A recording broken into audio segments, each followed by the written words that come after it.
దాని దూరదృష్టి కలిగినటువంటి వ్యక్తిని, ఎన్సైక్లోపీడియా అని చాలా గొప్పగా రాస్తారు. ఎందుకు ఆలోచించలేకపోయావు చంద్రబాబు నాయుడు గారు అని అడుగుతా ఉన్నా.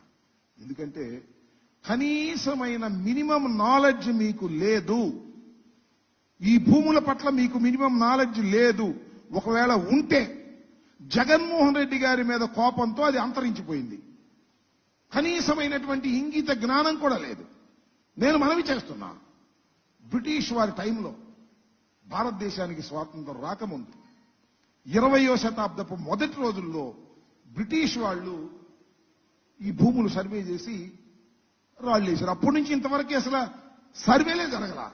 కానీ కేంద్ర ప్రభుత్వం నీతి ఆయోగ్ దాన్ని రీసర్వేలు చేసి భూముల్ని, ఎవరి భూములను వారికి రక్షణ కల్పించాలనేటువంటి ఉద్దేశంతో ఒక సమగ్రమైన చట్టాన్ని భారతదేశ వ్యాప్తంగా తీసుకొచ్చారు.